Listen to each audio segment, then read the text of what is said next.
Alassane Ouattara vient de perdre quelque chose qu'aucun président ne peut se permettre de perdre. Son peuple. Moins de la moitié des Ivoiriens s'est déplacé pour voter. Et ce chiffre catastrophique pourrait entraîner l'annulation pure et simple de cette élection. Imaginez un président élu par un peuple absent. Une victoire sans légitimité. Une démocratie sans électeurs. C'est exactement ce qui se passe actuellement en Côte d'Ivoire. Et les conséquences sont explosives. Si vous voulez comprendre comment un simple pourcentage peut faire vaciller tout un régime, restez avec nous. Et surtout, abonnez-vous à la chaîne et laissez un like pour soutenir ce travail d'investigation indépendant. Maintenant, passons à la vidéo. Le pouvoir tremble à Abidjan. Dans les couloirs feutrés du palais présidentiel, l'air est devenu irrespirable. Alassane Ouattara, l'homme qui promettait stabilité et prospérité, se retrouve face à un verdict implacable. Son peuple l'a abandonné. Ce n'est pas une défaite électorale classique, non. C'est quelque chose de bien plus dangereux pour un régime. L'indifférence massive, le rejet silencieux, cette forme de rébellion qui ne casse rien, mais qui délégitime tout. Les urnes étaient ouvertes, les bulletins disponibles, la machine électorale bien huilée. Pourtant, la moitié du peuple a choisi de rester chez elle, transformant l'abstention en arme politique redoutable. Cette élection devait être le couronnement d'une décennie de pouvoir. Elle devient le symbole d'une rupture profonde entre les gouvernants et les gouvernés. La commission électorale indépendante avait tout prévu, sauf l'essentiel, que faire quand le peuple refuse de jouer le jeu. Les technocrates s'agitent, les experts calculent, les observateurs retiennent leur souffle. Car un scrutin, avec moins de la moitié des électeurs inscrits qui se déplacent, ce n'est plus une élection. C'est un plébiscite raté. Le régime Ouattara découvre brutalement que tous les moyens du pouvoir ne peuvent forcer un peuple fatigué à croire encore aux promesses. Les machines à voter étaient prêtes, les agents électoraux formés, les observateurs internationaux positionnés.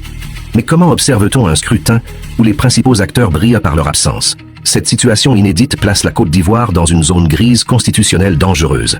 L'annulation des élections n'est plus une hypothèse farfelue débattue dans les cafés d'intellectuels. C'est devenu une possibilité réelle qui hante les nuits des stratèges du pouvoir. Car comment valider un scrutin massivement boycotté? Comment proclamer une victoire quand la majorité du corps électoral a tourné le dos? Les juristes fouillent les textes, cherchent les précédents, explorent les zones grises de la loi électorale. Mais aucun article de loi ne peut réparer une légitimité brisée. Le président Ouattara, habitué à contrôler les leviers du pouvoir, découvre qu'on ne contrôle pas le désintérêt populaire. On peut manipuler des chiffres, mais on ne peut pas fabriquer l'enthousiasme. On peut proclamer la victoire, mais on ne peut pas créer l'adhésion. La question de la légitimité n'est pas qu'une abstraction philosophique pour universitaires. Elle est au cœur de la capacité à gouverner. Un président élu par une minorité du peuple peut-il prétendre parler au nom de tous?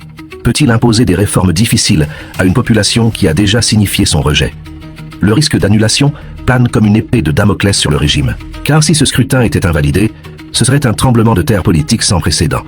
Cela signifierait reconnaître que le système électoral ivoirien est en panne, que le pacte social entre l'État et les citoyens est rompu. Les partenaires internationaux observent avec inquiétude. Comment soutenir un gouvernement qui ne peut justifier son mandat? Comment parler de démocratie quand la démocratie elle-même est devenue un spectacle sans spectateurs? Dans les quartiers populaires d'Abidjan, la colère ne s'exprime pas par des barricades mais par l'ironie. Ils ont voté pour nous, plaisante-t-on dans les maquis. Cette forme d'humour désabusé traduit une vérité profonde. Le peuple ne se sent plus acteur de sa propre histoire politique. Il est devenu spectateur d'un jeu dont il connaît d'avance tous les résultats. Le régime Ouattara avait tablé sur l'habitude, sur la résignation, sur cette capacité des peuples africains à accepter l'inévitable. Il découvre qu'il existe une forme de résistance plus redoutable que la violence, le refus de participer. Cette stratégie de l'abstention massive n'est pas née spontanément. Elle est le fruit d'années de promesses non tenues, de réformes avortées, de corruption visible. Les jeunes, cette force vive qui devait porter le développement du pays, regardent désormais la politique comme un théâtre d'ombre. Ils ne croient plus aux discours enflammés, aux programmes mirobolants, aux slogans patriotiques. Ils ont compris que le système n'est pas fait pour eux, mais pour perpétuer les mêmes élites au pouvoir. Cette génération connectée, informée et consciente de ce qui se passe ailleurs sur le continent et dans le monde, refuse d'être complice d'une mascarade. Son arme? Ne pas voter. Son message? Vous ne nous représentez plus. Cette jeunesse qu'on disait apathique et dépolitisée prouve qu'elle sait parfaitement faire de la politique autrement. En refusant de cautionner un système qu'elle juge corrompu, elle pose les bases d'un nouveau contrat social. Sa rébellion silencieuse est peut-être plus révolutionnaire que toutes les manifestations de rue. Le régime se retrouve pris au piège de sa propre stratégie. Pendant des années, il a construit un système électoral verrouillé, contrôlé, prévisible. Un système où tout était calculé, sauf la variable la plus importante, la volonté populaire. Maintenant que ce système tourne à vide, Que les mécanismes fonctionnent mais sans carburant humain, que faire? Proclamer la victoire quand même. Ce serait renforcer l'image d'un pouvoir coupé de son peuple. Annuler le scrutin? Ce serait reconnaître l'échec et ouvrir une crise constitutionnelle majeure. Reporter les élections? Ce serait donner raison à l'opposition et perdre la face sur la scène internationale. Chaque option est un piège, chaque décision une défaite potentielle. Ouattara et son équipe découvrent que gouverner sans légitimité populaire est comme naviguer sans boussole, par temps de tempête. Les institutions de l'État sont ébranlées. La commission électorale indépendante, censée être l'arbitre neutre, se retrouve sous le feu des critiques. Son indépendance est questionnée, ses chiffres contestés, sa crédibilité érodée. Le Conseil constitutionnel, qui doit valider ou invalider le scrutin, fait face à un dilemme historique. Valider une élection massivement boycottée reviendrait à nier la réalité et à s'exposer à des contestations interminables. L'invalider reviendrait à plonger le pays dans l'incertitude politique. Les magistrats, les experts constitutionnels, tous cherchent des précédents, fouillant le droit comparé, tentent de trouver une issue légale à une crise éminemment politique. Mais le droit ne peut réparer ce que la politique a cassé. Aucun article de loi ne peut restaurer la confiance perdue entre un peuple et ses dirigeants. Sur la scène internationale, les réactions sont mesurées mais révélatrices. Les partenaires, occidentaux d'habitude prompts à féliciter les avancées démocratiques, restent étrangement silencieux. L'Union africaine observe avec attention, consciente que ce qui se passe en Côte d'Ivoire pourrait créer un précédent pour tout le continent. La CEDEAO, institution régionale garante de la stabilité démocratique, hésite entre condamnation diplomatique et médiation discrète. Car comment défendre un processus électoral techniquement correct mais politiquement rejeté? Comment parler de démocratie quand le démos, le peuple, a refusé de participer à sa propre souveraineté? Cette situation expose les limites d'une vision purement procédurale de la démocratie. On peut avoir toutes les structures formelles de la démocratie sans avoir son essence. L'adhésion populaire, la légitimité consentie, le mandat clair. Le risque d'annulation des élections n'est donc pas qu'une menace technique ou juridique. C'est le symptôme d'une crise démocratique profonde qui dépasse largement la Côte d'Ivoire. C'est la manifestation d'un divorce consommé entre les élites politiques africaines et leur peuple. C'est l'illustration brutale de ce qui arrive quand un régime oublie que le pouvoir ne se conquiert pas seulement par les urnes, mais se mérite par les actes. Ouattara, l'économiste formé en Occident, le technocrate respecté des institutions internationales, découvre que toute son expertise ne peut compenser le manque de connexion avec son propre peuple. Son contrôle des leviers institutionnels ne peut masquer la perte du seul contrôle qui compte vraiment, celui des cœurs et des esprits de millions d'Ivoiriens qui ont choisi de dire non sans même avoir besoin de crier. L'opposition ivoirienne a inventé une forme de protestation redoutable, le boycott massif et organisé. Laurent Gbagbo, figure historique de la politique ivoirienne, et ses alliés n'ont pas appelé à la violence, n'ont pas organisé de marche. Ils ont simplement dit « n'y allez pas ». Et le peuple a écouté. Cette stratégie du refus, de l'absence volontaire, s'est révélée plus efficace que toutes les manifestations de rue. Car comment réprime-t-on des gens qui ne font rien? Comment arrête-t-on une protestation qui consiste à rester chez soi? Le régime s'est retrouvé désarmé face à cette forme de résistance civile. Pendant que les forces de sécurité étaient déployées pour prévenir d'éventuels troubles, les Ivoiriens ont simplement choisi le canapé plutôt que l'isoloir. Cette non-participation massive est devenue le message politique le plus clair qu'un peuple puisse envoyer à ses dirigeants. Dans les quartiers d'Abobo, de Yopougon, dans les villages de l'intérieur, le mot d'ordre a circulé comme une traînée de poudre. Pas besoin de tracts officiels, pas besoin de meetings enflammés. Les réseaux sociaux, les discussions dans les taxis, les conversations dans les marchés ont suffi à propager l'idée. Le boycott est devenu un acte de solidarité collective, une forme de résistance pacifique, mais implacable. Les bureaux de vote, normalement animés et bruyants les jours d'élection, ressemblaient à des salles d'attente abandonnées. Les agents électoraux regardaient à leur montre, comptaient les rares votants, échangeaient des regards inquiets. Ce vide, cette absence, parlait plus fort que 1000 discours. C'était le silence assourdissant d'un peuple qui refuse de cautionner un système qu'il juge vicié. Une protestation sans slogan, mais d'une puissance symbolique dévastatrice. Le boycott n'est pas une invention ivoirienne, mais le peuple de ce pays lui a donné une dimension particulière. Il ne s'agit pas d'une simple grogne passagère ou d'un caprice électoral. C'est l'expression d'un ras-le-bol profond, accumulé sur des années. Trop de promesses non tenues, trop de programmes de développement qui ne se matérialisent jamais, trop d'écart entre les discours officiels et la réalité quotidienne. Le peuple ivoirien a essayé de croire, a tenté de participer, a voulu faire confiance au système démocratique. Mais élection après élection, il constate que rien ne change vraiment. Les mêmes visages reviennent au pouvoir, les mêmes pratiques se perpétuent, les mêmes promesses sont recyclées. Alors progressivement s'est installée cette fatigue démocratique, ce sentiment que voter ou ne pas voter ne fait aucune différence. Le boycott est devenu l'expression logique de ce désenchantement. Ce qui rend ce boycott particulièrement efficace, c'est son caractère spontané et décentralisé. Contrairement aux grèves ou aux manifestations qui nécessitent une organisation visible et donc vulnérable à la répression, le boycott électoral est presque impossible à combattre. Comment force-t-on des gens à aller voter? Comment les menace-t-on pour qu'ils participent?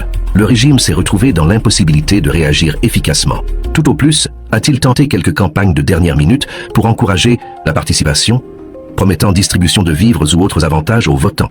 Mais ces tentatives désespérées n'ont fait que confirmer le cynisme ambiant. Le peuple a vu ces manœuvres pour ce qu'elles étaient.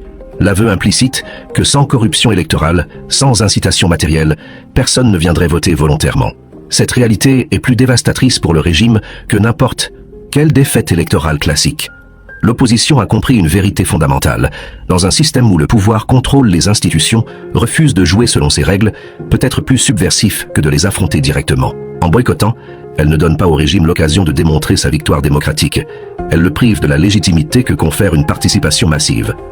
Car un président élu avec un fort taux de participation peut prétendre incarner la volonté populaire. Mais un président élu par une minorité d'électeurs, face à un boycott massif, ne peut revendiquer qu'une victoire en trompe-l'œil. Son mandat sera contesté, sa légitimité questionnée, chaque décision qu'il prendra sera vue comme imposée plutôt que consentie. L'opposition a transformé l'abstention en arme politique, et cette arme s'est révélée redoutablement efficace.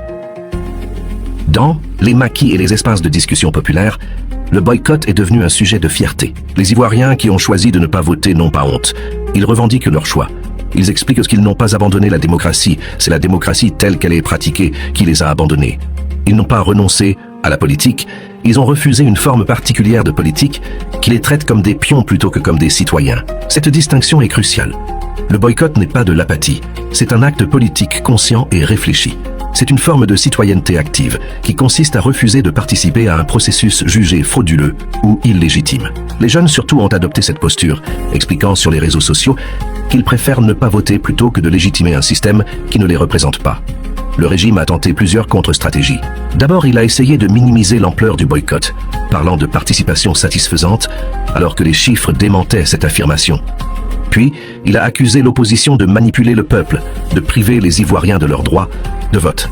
Mais ces arguments sonnaient creux, car personne n'a empêché physiquement les gens d'aller voter. Les bureaux étaient ouverts, les bulletins disponibles. Si les Ivoiriens n'y sont pas allés, c'est par choix. Le pouvoir a également tenté de stigmatiser ceux qui n'ont pas voté, les présentant comme de mauvais citoyens. Mais cette rhétorique, culpabilisante, n'a fait qu'augmenter le ressentiment. Le peuple a répondu par l'ironie et le sarcasme, cette arme des faibles face aux puissants.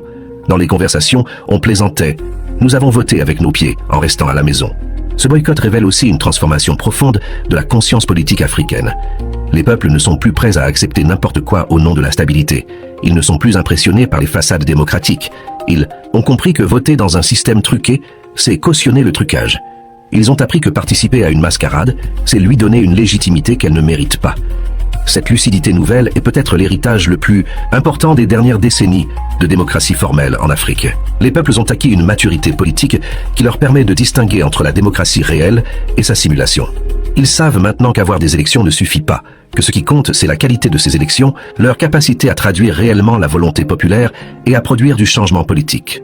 Le succès du boycott en Côte d'Ivoire pourrait créer un précédent dangereux pour tous les régimes africains autoritaires déguisés en démocratie. Si cette stratégie se révèle efficace, si elle parvient effectivement à délégitimer un pouvoir et à forcer une ouverture politique, elle sera imitée ailleurs sur le continent. Les oppositions dans d'autres pays observent attentivement ce qui se passe à Abidjan.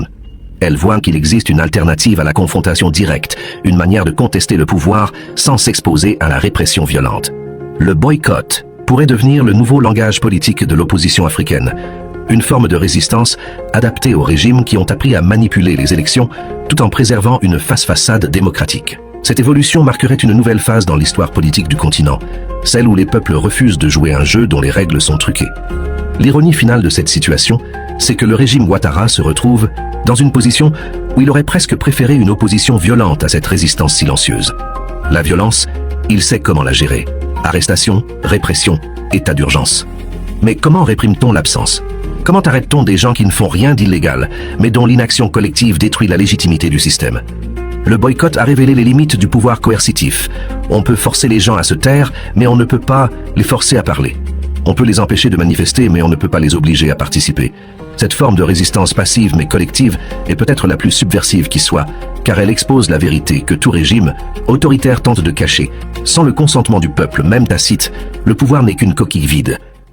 La Commission électorale indépendante de Côte d'Ivoire porte bien mal son nom en ces temps de crise. Ibrahim Kouibiéré Koulibaly, son président, est apparu devant les caméras avec la mine de celui qui doit annoncer une nouvelle qu'il sait désastreuse. Derrière lui, des graphiques soigneusement préparés, des tableaux de chiffres colorés. Tout l'appareil technique d'une démocratie moderne. Mais les chiffres qu'il devait annoncer ne pouvaient être maquillés complètement. 48,23% de participation. Un chiffre qui, malgré tous les efforts d'habillage, ressemble à une gifle pour le pouvoir. Car dans un pays où l'on prétend que la démocratie est consolidée, que le peuple est mobilisé, qu'il y a enthousiasme populaire, voir la moitié des électeurs bouder les urnes est un camouflet. La CEI s'est alors lancée dans un exercice périlleux. Comment présenter un échec comme un succès? Comment faire croire que tout va bien quand les chiffres crient le contraire? Les premières heures après la fermeture des bureaux de vote ont été cruciales. Les procès-verbaux commençaient à arriver. D'abord des zones rurales, traditionnellement favorables au pouvoir, où la participation était relativement bonne. La CEI s'est empressée de communiquer ses premiers résultats partiels, donnant l'impression d'une mobilisation correcte. Mais au fur et à mesure que les résultats des centres urbains arrivaient, la réalité devenait impossible à masquer. À Abidjan, dans les grandes villes, les taux de participation étaient catastrophiques. Dans certains bureaux de vote, à peine 10 ou 20% des inscrits s'étaient déplacés. Comment intégrer ces chiffres désastreux dans une narration positive? La CEI s'est retrouvée face à un dilemme, publier la vérité et révéler l'ampleur du boycott, ou manipuler les chiffres et risquer d'être démasquée. Elle a choisi une voie médiane, celle de l'ajustement progressif et de la communication floue. L'art de la manipulation électorale en Afrique a atteint des sommets de sophistication. On ne truque plus grossièrement en bourrant les urnes ou en inventant des votes. Ces méthodes archaïques sont trop facilement détectables. Non, aujourd'hui on opère dans les zones grises, dans les marges d'interprétation que laissent les règlements électoraux. Un procès verbal contesté et qu'on décide de valider quand même. Des bureaux de vote dont les résultats arrivent mystérieusement, tard dans la nuit, gonflés de quelques centaines de voix supplémentaires. Des taux de participation révisés à la hausse après vérification approfondie. Chaque ajustement pris isolément peut sembler technique et justifiable, mais leur accumulation dessine un tableau clair. Les chiffres sont massagés pour atteindre le seuil psychologique des 50%, car en dessous, c'est l'humiliation politique. Au-dessus, on peut encore prétendre que le scrutin est légitime. Les observateurs électoraux nationaux et internationaux ont assisté à ce spectacle avec un mélange de gêne et de résignation. Ils savent ce qui se passe. Ils voient les manipulations, mais leurs marges de manœuvre sont limitées. Critiquer trop ouvertement la CEI, c'est risquer d'être accusé d'ingérence ou de partialité. Les missions d'observation internationales sont prises dans un dilemme diplomatique. Faut-il dénoncer un processus électoral techniquement correct, mais politiquement illégitime? Peut-on valider une élection où la moitié du peuple n'a pas participé? La plupart ont choisi la prudence, produisant des rapports nuancés qui soulignent des préoccupations sans aller jusqu'à rejeter le scrutin. Cette complaisance internationale permet aux régimes africains de maintenir la fiction démocratique. Tant que les apparences sont sauves, tant que les procédures formelles sont respectées, la communauté internationale ferme les yeux sur le fond. Dans les bureaux climatisés de la CEI, la nuit a été longue. Les techniciens devant leurs ordinateurs, les juristes penchés sur les codes électoraux, les responsables politiques au téléphone avec le palais présidentiel. Tous cherchent la formule magique qui transformera la défaite en victoire, ou du moins l'humiliation en résultat acceptable. Les feuilles de calcul sont refaites, les moyennes recalculées, les pourcentages réajustés. De nouvelles données arrivent opportunément de régions dont on n'avait pas parlé jusque-là. Des corrections sont apportées pour erreur de transmission. Le taux de participation grimpe doucement, pourcentage par pourcentage. De 48, on passe à 49, puis à 50, peut-être même 51 si on pousse un peu. C'est un travail d'orfèvre, cette alchimie qui transforme le plomb du rejet populaire en or de la légitimité électorale. Mais tous ces ajustements techniques ne peuvent masquer une réalité fondamentale. Le peuple ivoirien n'était pas au rendez-vous. Les techniciens peuvent jouer avec les chiffres, les juristes peuvent trouver des justifications légales, mais ils ne peuvent pas créer de l'enthousiasme populaire à coups de règlement. La légitimité ne se décrète pas, elle se gagne. Et ce scrutin, quels que soient les chiffres finaux proclamés par la CEI, n'a pas gagné la légitimité.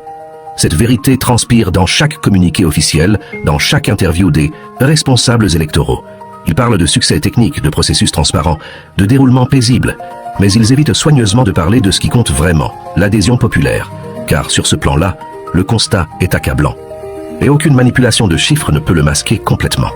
La CEI s'est aussi retrouvée sous le feu des critiques de l'opposition, accusée de partialité, de complicité avec le pouvoir, d'être un instrument de manipulation plutôt qu'un arbitre impartial. Ces accusations ne sont pas nouvelles.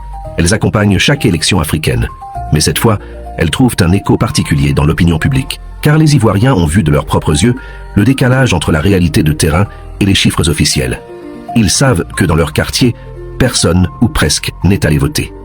Alors, quand la CEI annonce des taux de participation de 60 ou 70% dans certaines zones, ils sourient avec amertume.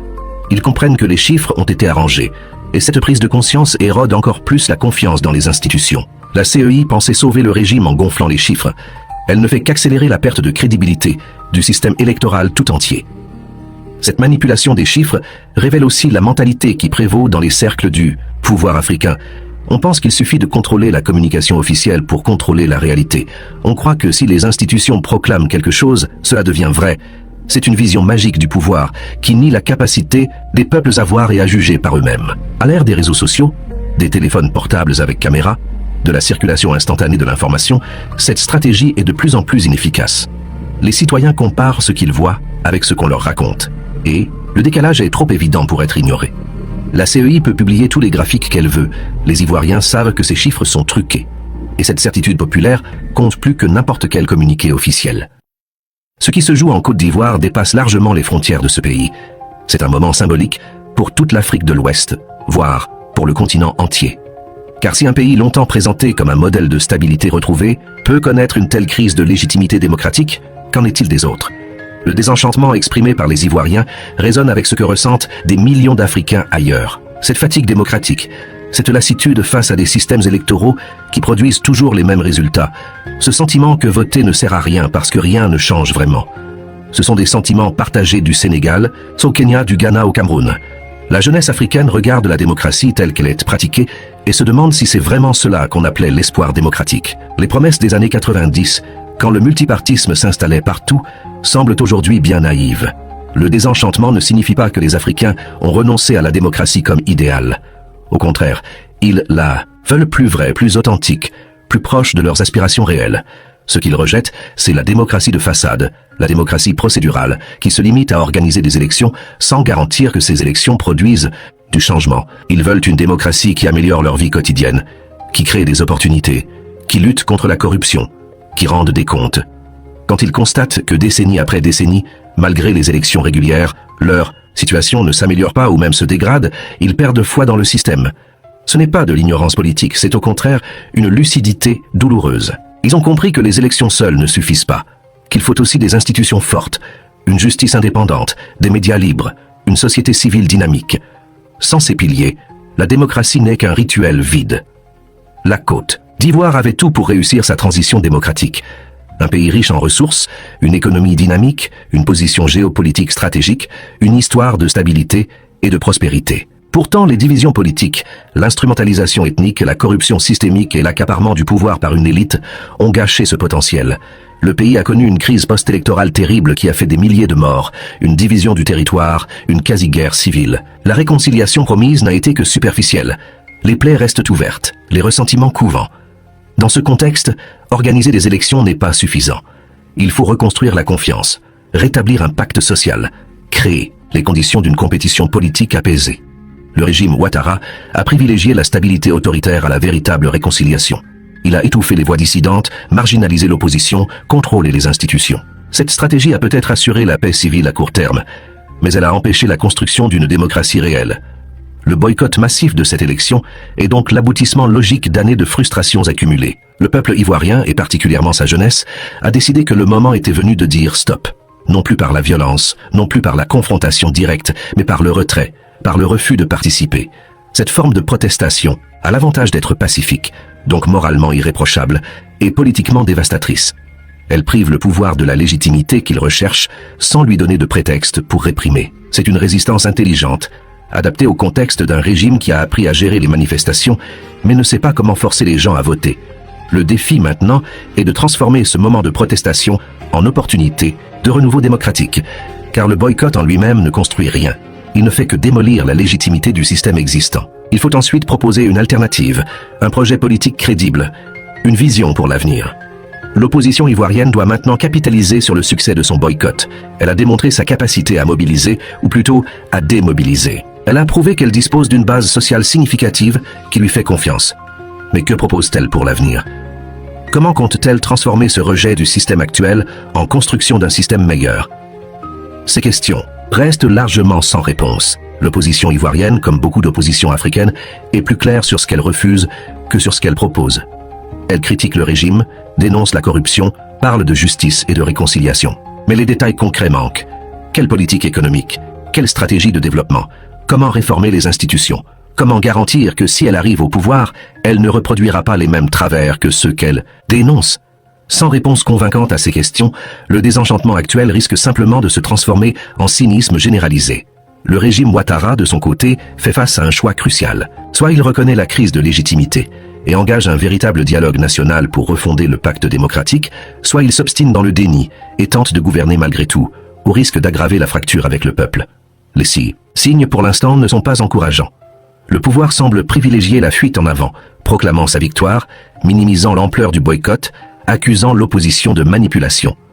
Cette attitude confirme ce que beaucoup pensaient, que ce régime est plus intéressé par la conservation du pouvoir que par la construction démocratique. Mais cette stratégie a des limites. On peut gouverner un moment sans légitimité populaire, en s'appuyant sur la force, sur le contrôle des institutions, sur les soutiens internationaux. Mais tôt ou tard, l'absence de connexion avec le peuple se fait sentir. Les réformes deviennent impossibles à mettre en œuvre, la capacité de mobilisation s'érode, la contestation s'enracine.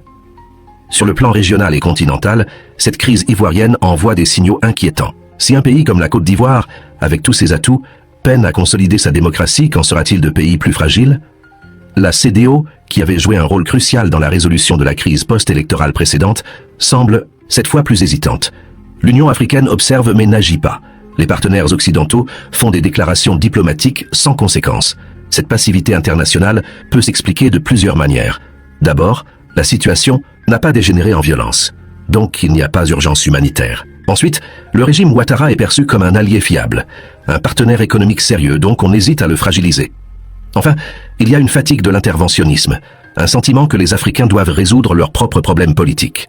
Mais cette non-intervention a un coût. Elle permet aux régimes autoritaires de se maintenir. Elle décourage les forces démocratiques. Elle envoie le message que la communauté internationale ne se soucie pas vraiment de la qualité de la démocratie en Afrique, seulement de la stabilité superficielle. La jeunesse ivoirienne, principale force derrière le boycott, représente à la fois le problème et la solution. Problème car c'est elle qui rejette le plus massivement le système actuel, qui ne croit plus aux promesses, qui considère que la politique traditionnelle est un jeu corrompu. Mais elle est aussi la solution, car c'est d'elle que viendra le renouveau, si renouveau il y a. Cette génération éduquée, connectée, consciente de ce qui se passe dans le monde, ne se satisfera pas des vieilles recettes. Elle veut un changement profond, pas juste un changement de tête au sommet. Elle veut transparence, méritocratie, opportunité réelle. Elle ne veut plus être gouvernée par des septuagénaires qui reproduisent les schémas du passé. Le défi pour cette jeunesse est de passer de la contestation à la proposition, de transformer son énergie critique en force constructive. Cela nécessite de s'organiser, de formuler un projet politique cohérent, d'investir les institutions au lieu de les boycotter. C'est difficile, cela demande patience et persévérance, mais c'est la seule voie pour un changement durable. Alors voici la vérité toute crue. Ouattara peut proclamer sa victoire autant qu'il le souhaite, mais on ne gouverne pas un pays dont la moitié de la population a refusé de le choisir. Ce boycott massif n'est pas une simple abstention. C'est un référendum silencieux contre tout un système. La commission électorale peut manipuler les chiffres toute la nuit, mais elle ne peut pas effacer cette réalité. Le peuple ivoirien a dit non. Et ce non résonne bien au-delà des frontières de la Côte d'Ivoire. N'oubliez pas de laisser un like si cette vidéo vous a ouvert les yeux et de la partager largement. Merci d'avoir regardé jusqu'au bout.